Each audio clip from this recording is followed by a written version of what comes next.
Chapter 9, Effect of Compliance and Non-Compliance with Baba's Orders at the Time of Taking Leave.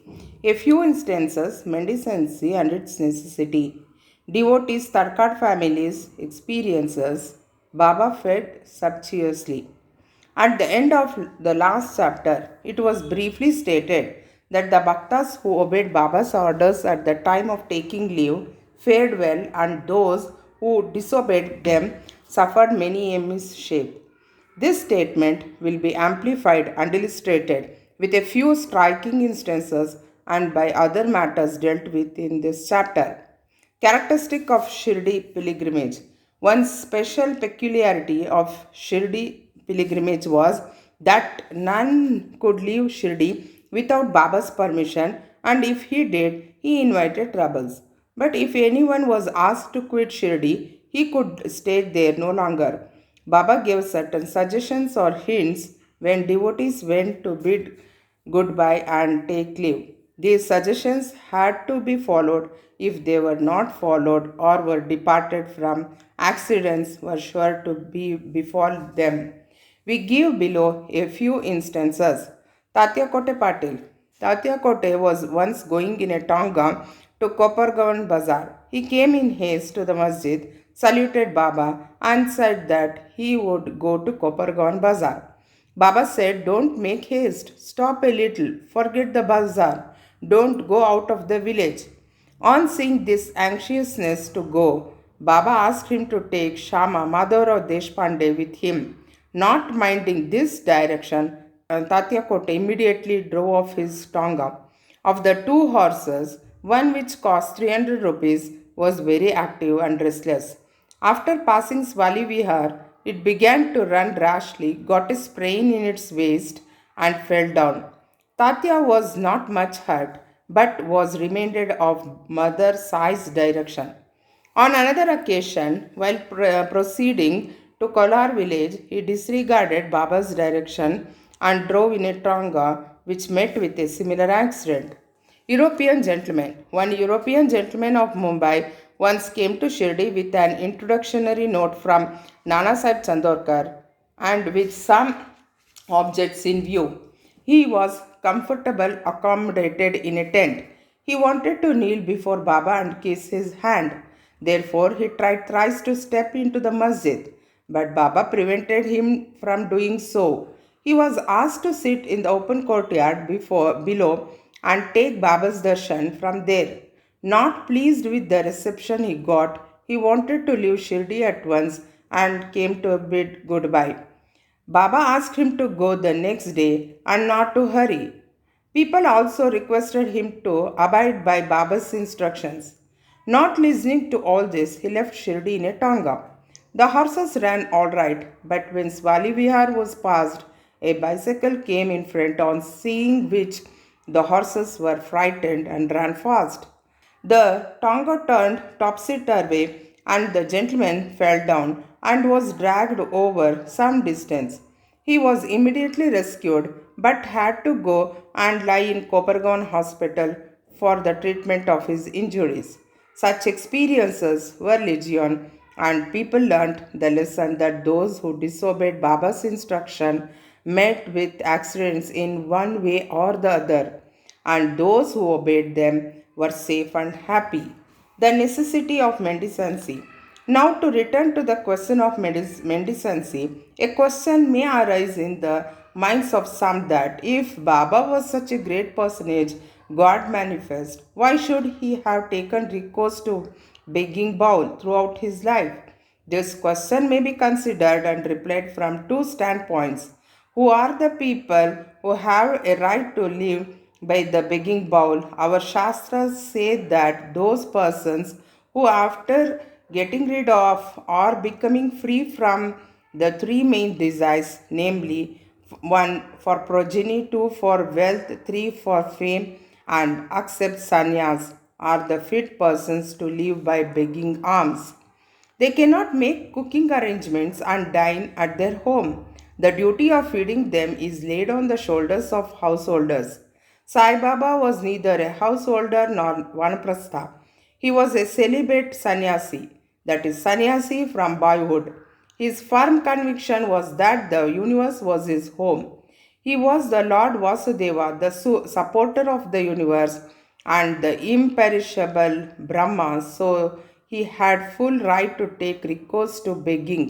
Now, from the standpoint of Panchasuna, five sins and their atonement, we all know that in order to prepare foodstuffs and meals, the householders have to go through five actions or process, namely Khandani, pounding, Peshani, grinding, Udakumbi, washing pots, Marjani, sweeping and cleaning, Chulli, lightning hearts. These processes involve destruction of a lot of small insects and creatures, and thus the householders incur sin.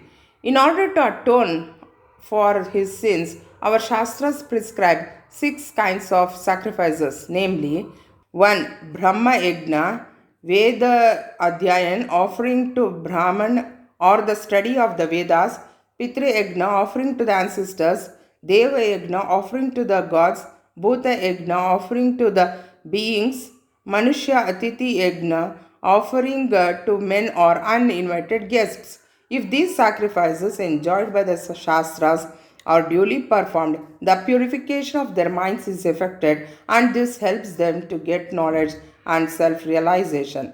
Baba, in going from house to house, reminded the inmates of their sacred duty, and fortunate were the people who got the lesson at their homes from Baba. Devotees' experiences. Now, to return to the other more interesting subject, Lord Krishna has said in the Bhagavad Gita, whosoever devotedly offer to me a leaf, a flower, or a fruit or water of that pure hearted man, I accept that pious offering.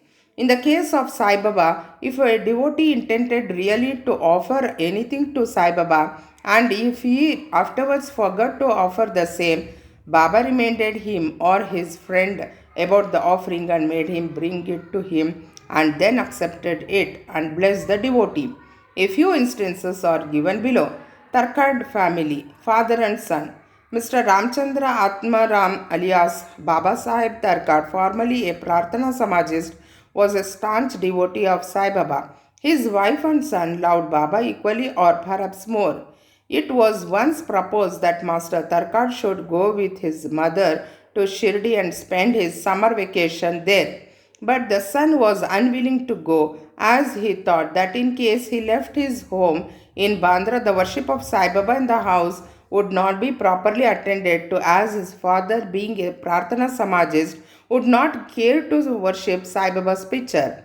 However, on this father's giving an assurance under oath that he would perform the worship exactly as his son was doing, the mother and the son left for Shirdi on a Friday night. Next day, Saturday, Mr. Tarkad got up early, took his bath, and before proceeding with the puja, prostrated himself before the shrine and said, Baba, I am going to perform the puja exactly as my son has been doing, but please let it not be a formal drill. Saying so, he performed the puja and offered a few pieces of lump sugar as Nevedya. The sugar was distributed at lunchtime. The evening and next day, Sunday, everything went on well. The following Monday was a working day, and it also passed well. Mr. Tarkad, who had never performed puja like this in all his life, felt great confidence within himself, and everything was passing on quite satisfactorily, as per the promise given to the son. Next Tuesday, he performed the morning puja as usual and left for his work. Coming home at noon, he found that there was no prasad sugar to partake of. When the meal was served, he asked the servant cook, who told him that there was no offering made that morning and that he had completely forgotten to perform that part of the puja offering Nevedya. At this, he left his seat and prostrated himself before the shrine and expressed his regret, at the same time chiding Baba for the want of guidance in making the whole affair a matter of mere drill. Then he wrote a letter to his son stating the facts and requested him to lay it at Baba's feet and ask his pardon for his neglect. This happened in Bandra at about Tuesday noon. At about the same time, When the noon arti was about to commence in Shirdi, Baba said to Mrs. Tarkad, Mother, I had been to your house in Bandra with a view to have something to eat. I found the door locked. I somehow got an entry and found to my regret that Babu, Mr. Tarkad, had left nothing to eat for me, so I have returned with my hunger unappeased. The lady did not understand this, but the son who was close by understood the whole thing, that there was something wrong with the puja in Bandra, and he therefore requested Baba to permit him to go home. Baba refused this but allowed him to perform puja there. Then the son wrote a letter to his father stating all that took place at Shirdi and implored his father not to neglect the puja at home. Both these letters crossed each other and were delivered to the respective parties the next day. Is this not wonderful? Mr. Tarkad.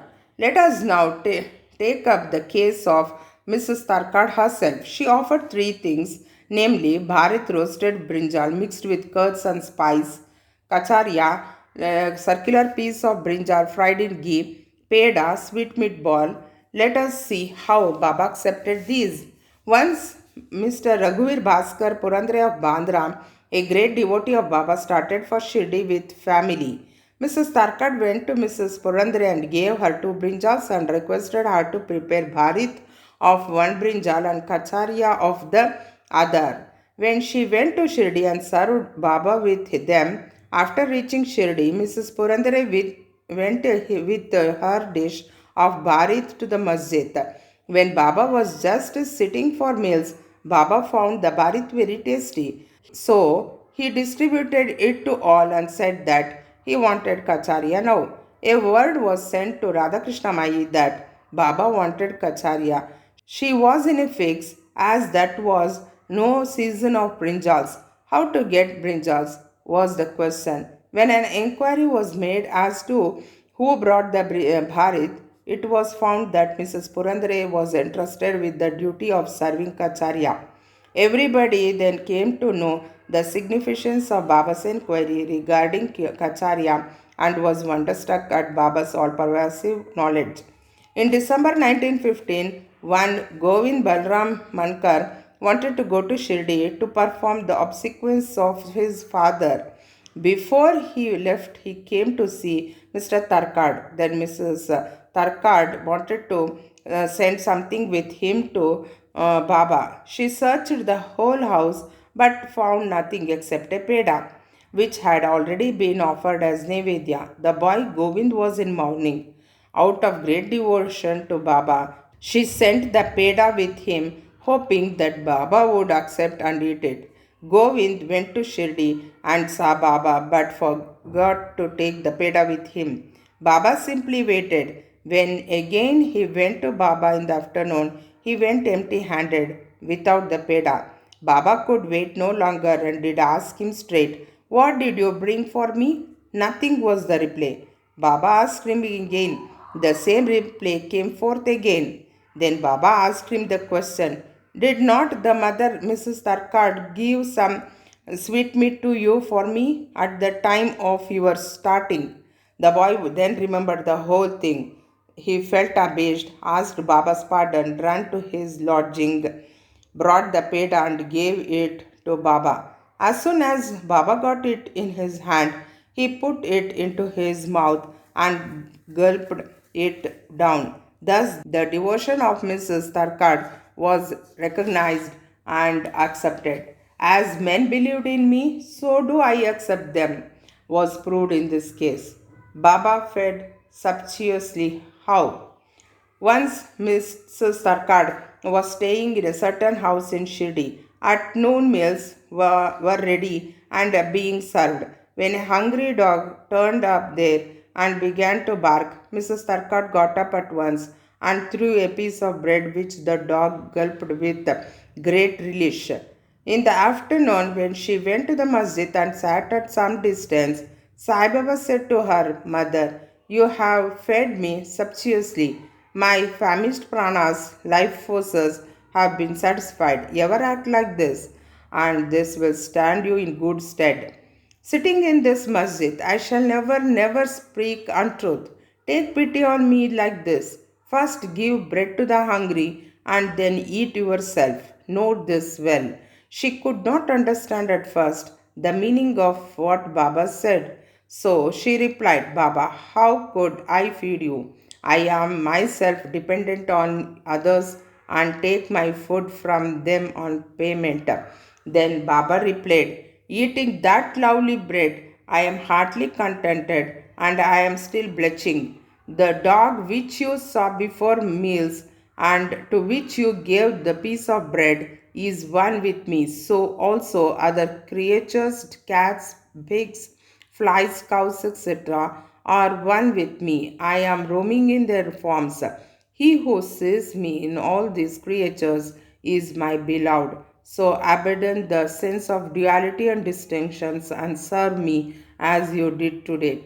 Drinking these nectar like words, she was moved. Her eyes were brimmed with tears, her throat was choked, and her joy knew no bounds. Moral: see God in all beings is the moral of this chapter.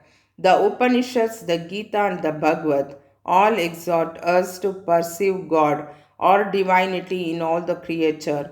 But by the instance given at the end of this chapter and other numerous to mention, Sai Baba has practically demonstrated to us how to put the Upanishadic teachings into practice. In this way, Sai Baba stands as the best exponent or teacher of the Upanishadic doctrines. Both to Sri Sai, peace be to all.